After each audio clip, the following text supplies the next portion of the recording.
नमस्कार, जय जगन्नाथ। आपण मानक मो चैनल को अनेक अनेक अभिनंदन। सबरीर भक्ति जुगे जुगे भगवान भक्तर भक्ति निकटरे बंधा पड़िछंती। से भक्त बश्चय भावग्राही प्रभुंक सहित भाव लगाई पारिले से गाई पछे पछे क्षीर लोभरे बश्चय गमन कला भली भक्तर पछे पछे रही थांती। आमे एही क्रमरे ध्रुव, प्रहलाद, अक्रूर, उद्धव, सुदामा, सालवेग, बंधु महांती आदि बहु भक्तगण कहानी शुणुछि। भगवान स्वयं तांका बाल्य बंधु दरिद्र सुदामार पाद प्रक्षालन करिथिबा मर्मस्पर्शी कहानी मध्य आमे शुणुछि।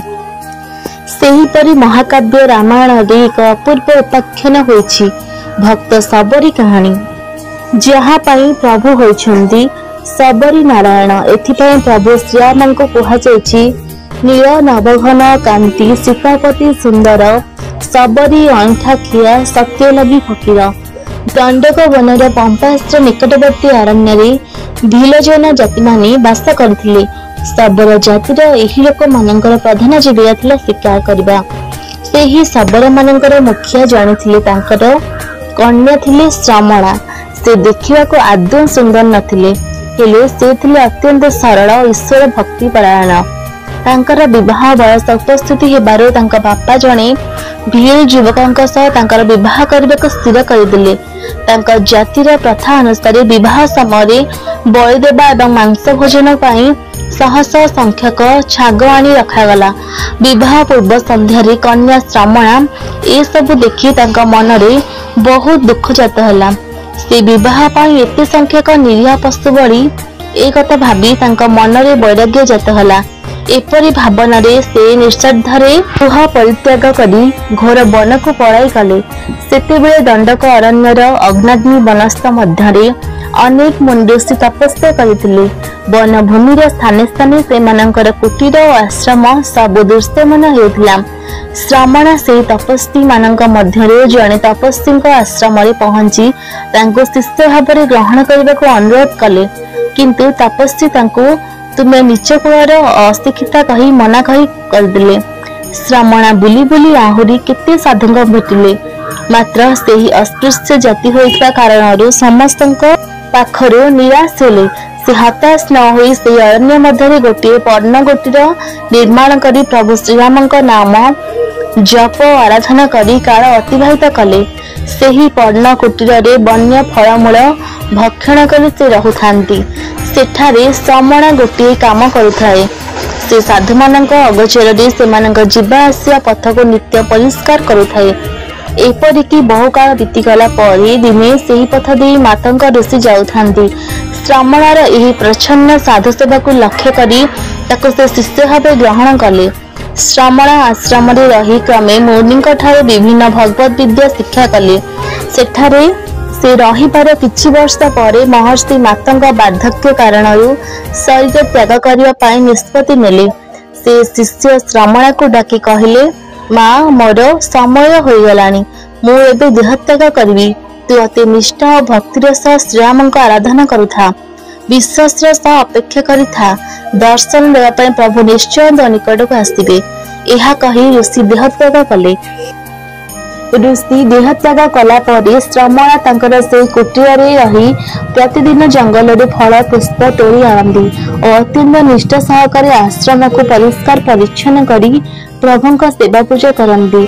जंगल रू आनिथिबा कोड़ी गुड़ी को से बछा बछी करी परिष्कार करंदी एवं ताको प्रभुंक निकट रे नैवेद्य लगाई से आहार करंदी।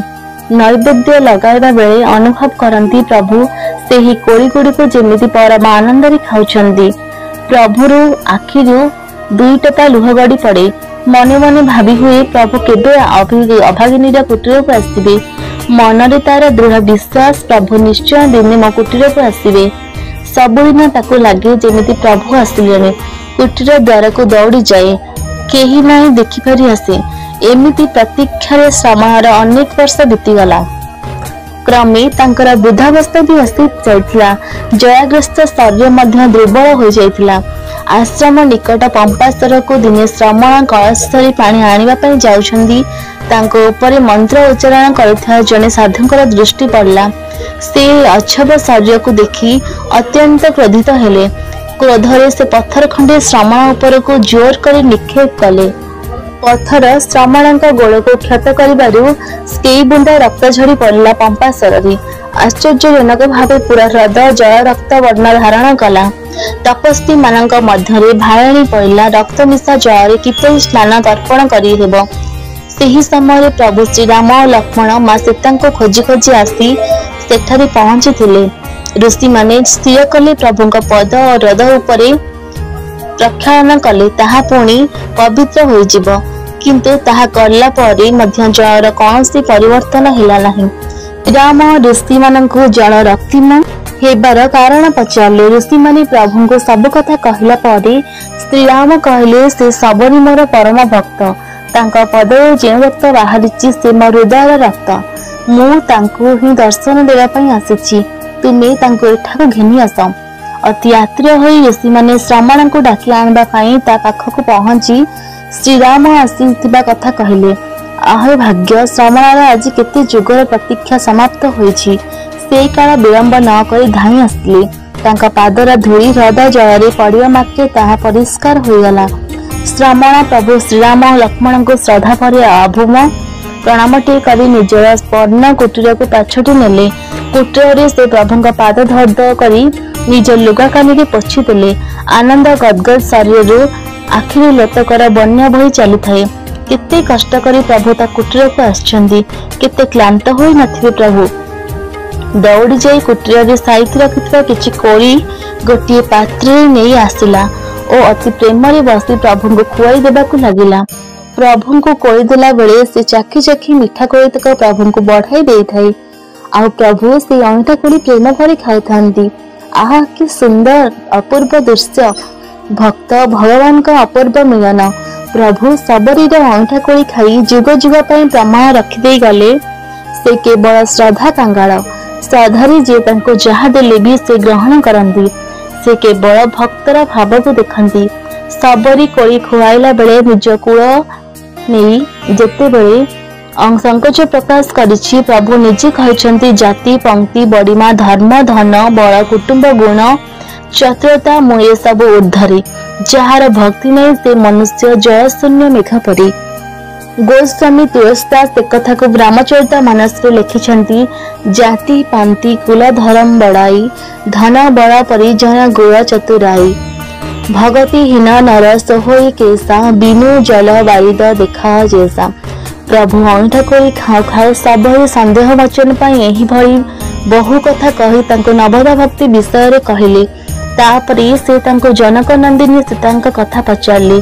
सबरी कहला हे रघुनाथ आपण पंपास्त्र निकट को जानते सेठारे कपिराज सुग्रीव रहउछन्ते तांका सहित आपणका मित्रता होई जिवो। से आपण को सकल समाचार जणाई सहाय्य करिवे।